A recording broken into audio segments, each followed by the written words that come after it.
A la sombra de este campanario hay una modesta casa que hoy se conserva como museo.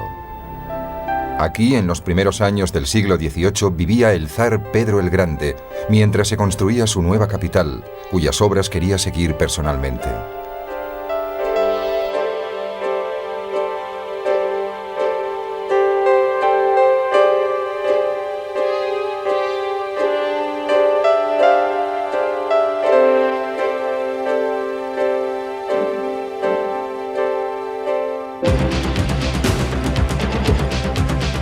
Esta casita de estilo holandés dispone de 4 habitaciones que debían cubrir las necesidades mínimas del zar. La casita se halla en la isla de Petrogrado, un punto estratégico en el delta del río Neva, en el Golfo de Finlandia. En primer lugar se construyó una fortaleza inexpugnable, la fortaleza de Pedro y Pablo, con su correspondiente catedral.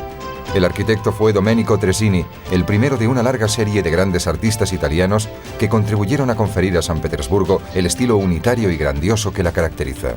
El zar, fuertemente impresionado por las técnicas arquitectónicas de la Europa occidental, quiso que Rusia tuviera una nueva capital de corte europeo, en la que fuera posible forjar un nuevo destino para su pueblo.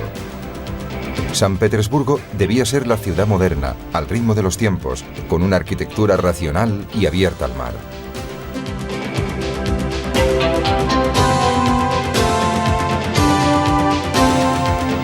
La ciudad también debía recordar a la amada y admirada Ámsterdam, en donde el zar, de incógnito, había aprendido los rudimentos de la carpintería y de las técnicas occidentales.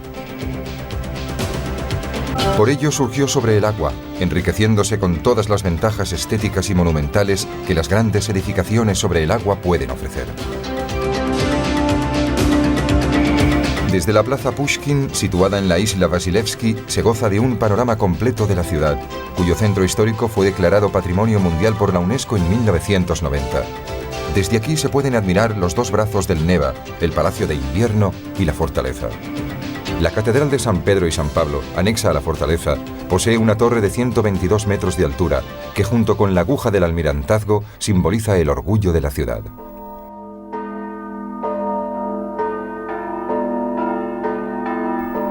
En la iglesia están las tumbas de los Romanov, a excepción de la de Nicolás II, el último zar, cuyo cuerpo, según algunos testimonios, fue quemado con cal viva tras la ejecución.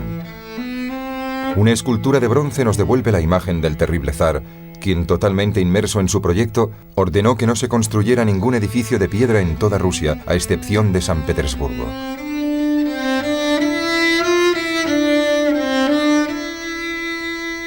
Las murallas de la fortaleza alcanzaban los 12 metros de altura y aún hoy están armadas con 6 bastiones. Más tarde, la fortaleza se convirtió en una cárcel de terribles recuerdos en la que fueron encerrados todos los prisioneros políticos. El primero fue el hijo del propio zar, Alexis, y después Dostoyevsky, Bakunin, Gorki y los primeros bolcheviques.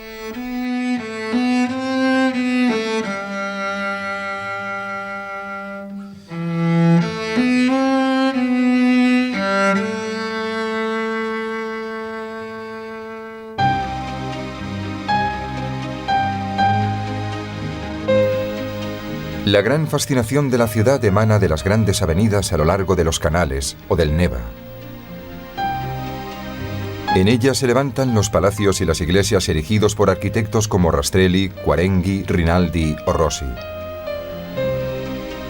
Estas fachadas alargadas, las líneas rectas y las perspectivas abiertas hacia el infinito, si bien por un lado aumentan la sensación de aislamiento y soledad, por otro dejan volar el pensamiento en los monólogos de la imaginación y de la abstracción.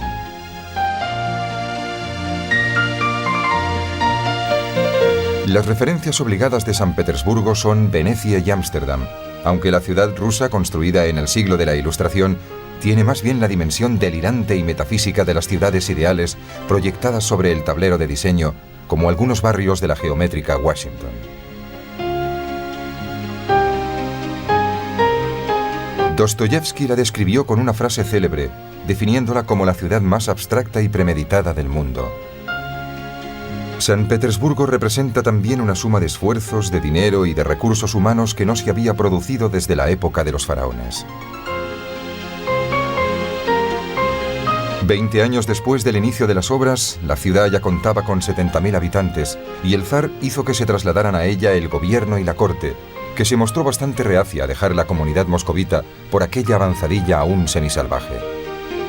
La ciudad se convirtió pronto en la sede de la flota mercante y militar y fue precisamente un crucero, el Aurora, anclado a poca distancia de la fortaleza, el primero que abrió fuego contra el Palacio Imperial durante la Revolución de 1917.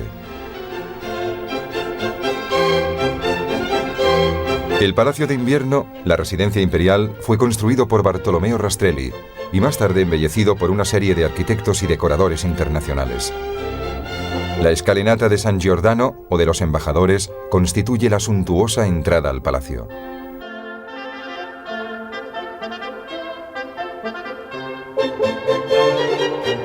La riqueza del interior resulta extraordinaria. Esta es la sala del pabellón, adornado con columnas de mármol blanco y de centelleantes lámparas de cristal. Las salas seriamente dañadas durante la Revolución y la Guerra fueron cuidadosamente restauradas en el estilo neoclásico que las caracteriza.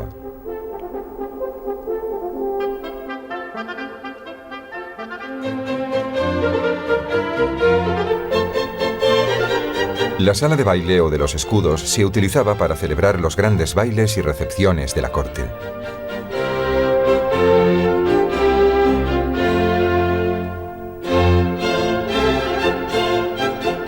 La sala de malaquita se caracteriza por las 8 columnas y los 8 pilares verdes, precisamente de malaquita, y por algunos insólitos objetos decorativos de ese mismo material. El Palacio de Invierno, junto con otros 4 edificios, recibe el nombre de El Hermitage y alberga el museo homónimo formado por 400 salas, en las que se agrupan 15.000 cuadros y 12.000 esculturas. Junto con el Louvre, está considerado el mayor museo del mundo.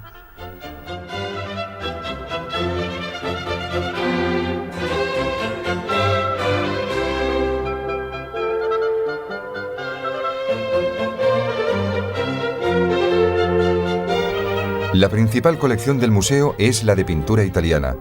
Destacan 2 de Leonardo da Vinci, la llamada Madonna Benois, una dulcísima doncella con un niño del periodo juvenil del artista, y la Madonna Litta, que pertenece al periodo milanés del pintor y que probablemente concluyeron sus ayudantes. 2 paneles de Botticelli representan a San Domenico y a San Gerolamo.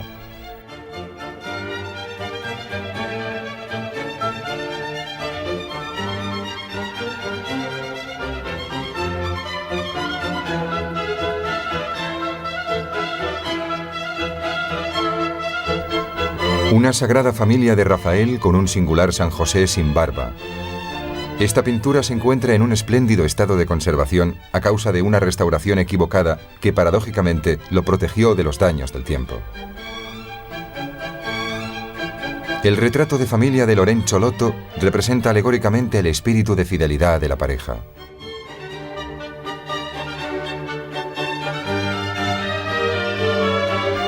En esta pintura, Tiziano retrató a su modelo preferida.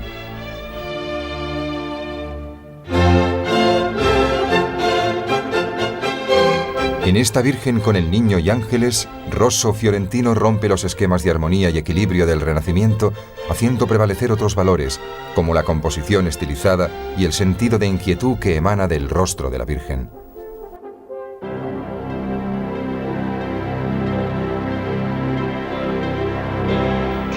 La planta del Palacio de Invierno es cuadrada y regular. Sus fachadas están decoradas en los típicos colores blanco y verde, con ornamentaciones en oro.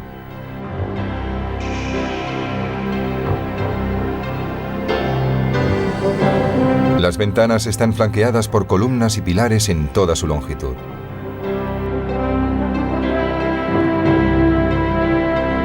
A pesar de la abundancia de estatuas y de otros elementos decorativos, la impresión general es de una cierta sobriedad, debido a las dimensiones y a la irregularidad con la que se suceden los diversos componentes.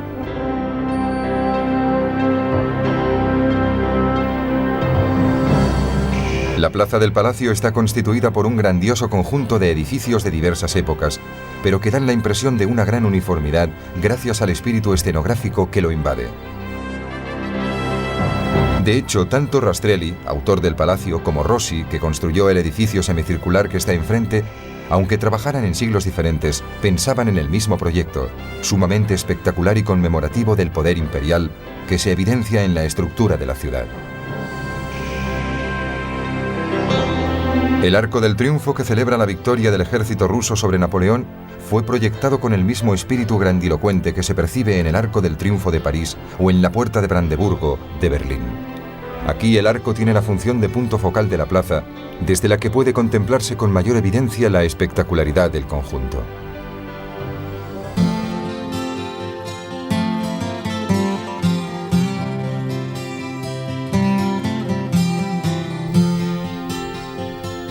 El gran espacio abierto es una irresistible atracción para los jóvenes aficionados al patinaje.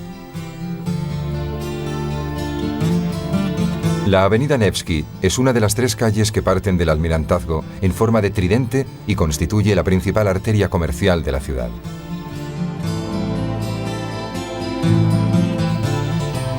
En ella se encuentra el Gastrono, una antigua tienda de productos alimenticios que ha conservado en parte de su decoración la atmósfera elegante del pasado.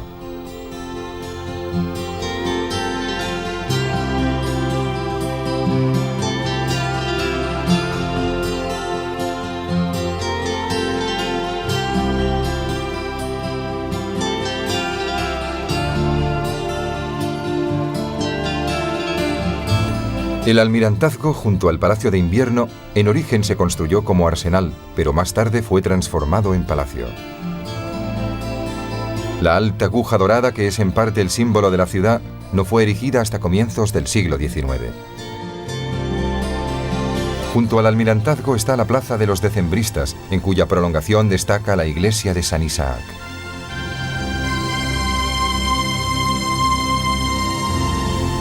Esta iglesia es la mayor y más rica de la ciudad y recuerda, en una especie de recapitulación antológica, a San Pedro y el Panteón de Roma y a la Catedral de Saint Paul de Londres.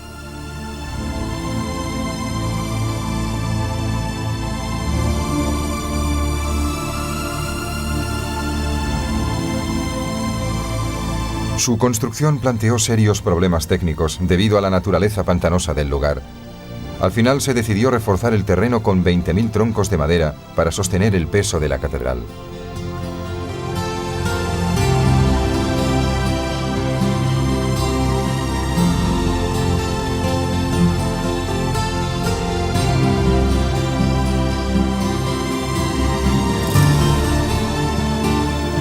Desde la cúpula de San Isaac se divisa uno de los panoramas más grandiosos de los canales y del centro de San Petersburgo.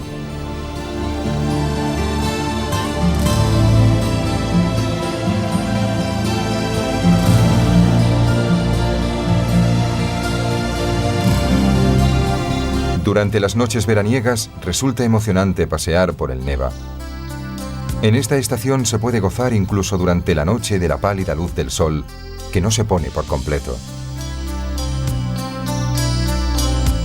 La sugestión es fuerte.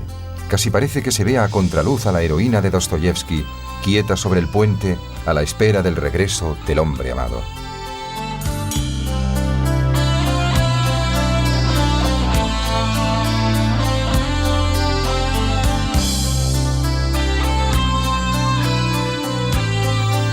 Y a las 2 de la madrugada, el puente Kirov y el puente de Palacio, ambos sobre el Neva, se abren durante 2 horas para permitir el paso de los barcos de carga que ascienden por el río. Este espectáculo solo se produce en verano, porque en invierno las aguas heladas del Neva impiden la navegación.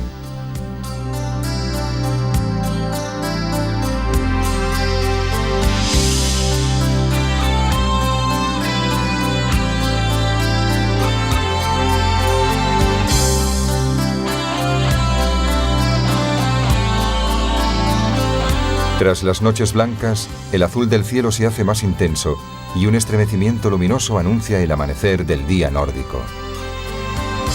Una tenue luz rosada se posa sobre las iglesias, sobre la avenida Nevsky y sobre las orillas del Neva, sobre la Ulitsa Rossi, considerada la calle más hermosa de la ciudad, y sobre el Palacio Yusupov, con sus fantasmas.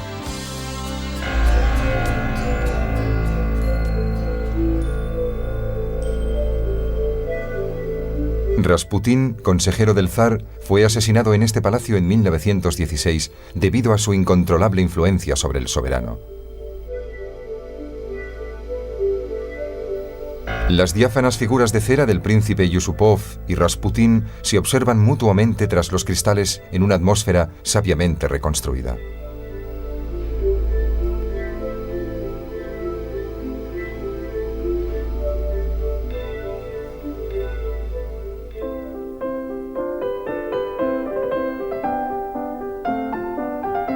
Como se acostumbraba en las grandes residencias aristocráticas, el palacio disponía de un pequeño y delicioso teatro anexo para las representaciones privadas de los señores de la casa. Este teatro fue construido hacia finales del siglo XIX y tiene un aforo de 200 butacas.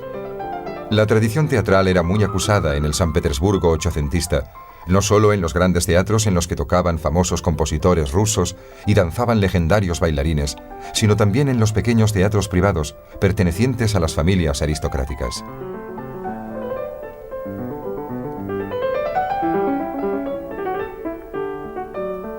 Dado que el palacio ha sido cuidadosamente restaurado, incluso en su decoración, resulta interesante visitar sus salas para tener una idea del lujo que rodeaba a los nobles de San Petersburgo.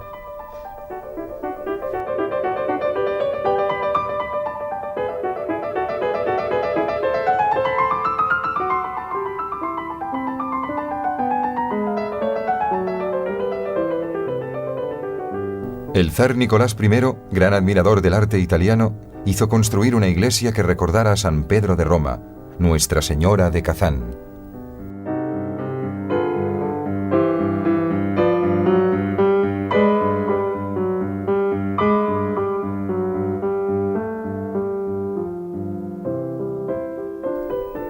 No contento con la explícita conexión que representaba la columnata y la cúpula respecto al barroco italiano, quiso además que la puerta de la catedral reprodujera la del Baptisterio de Florencia, la famosa puerta del Paraíso de Ghiberti, con sus 2 hojas doradas en las que se reproducen escenas extraídas de la Biblia.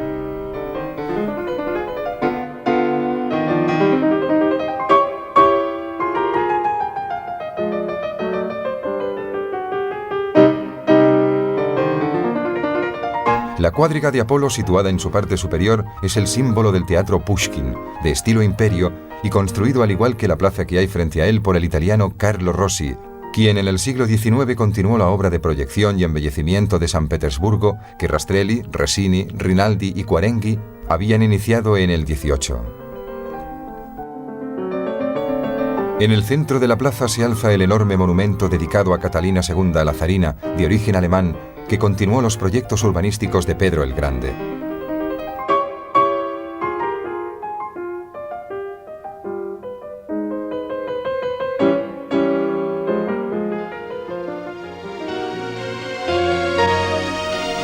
Una excepcional verja del siglo XVIII cierra el jardín de verano a orillas del Neva. Este parque fue realizado a instancias de Pedro el Grande, quien hizo levantar en él su palacio de verano, una construcción de pequeñas dimensiones con ambientes que le recordaban a sus queridas casas holandesas.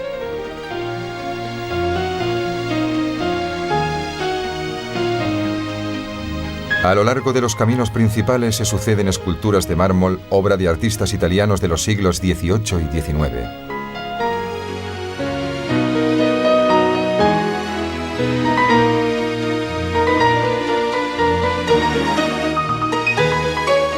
El Castillo de los Ingenieros es una curiosa construcción situada junto al jardín de verano. Fue construido por mandato expreso del hijo de Catalina II, quien ante el temor a ser asesinado ordenó que se dispusieran pasadizos secretos y tortuosos senderos y lo rodeó de un foso. A pesar de estas precauciones, fue apuñalado durante una conjura.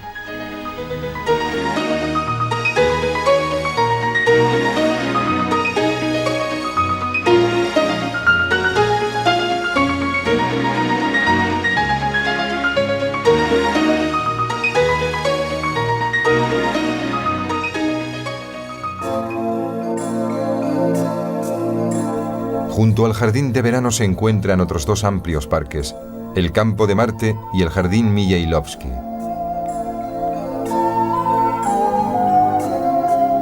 Este último está dominado por las cúpulas de la Iglesia del Redentor, dedicada al zar Alejandro II, quien murió en el lugar al ser alcanzado por una bomba lanzada por unos revolucionarios.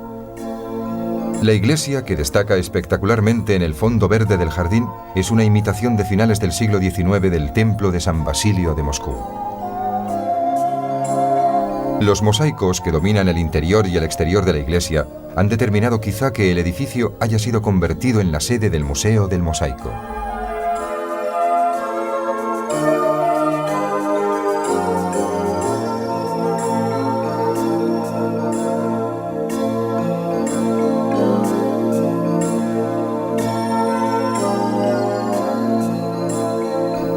Con su ornamentación abundante y polícroma, la Iglesia del Redentor lleva hasta San Petersburgo, ciudad europea, el testimonio del legado artístico ruso oriental.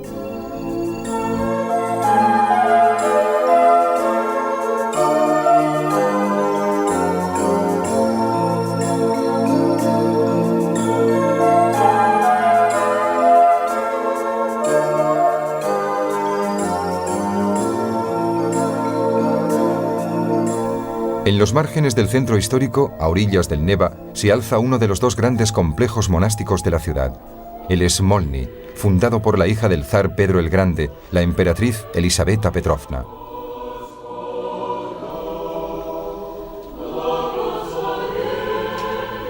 Junto a la iglesia se construyó el monasterio palacio, que debía servir para la educación de los jóvenes de ambos sexos y que tras las correspondientes obras de ampliación se convirtió en el célebre Instituto Smolny.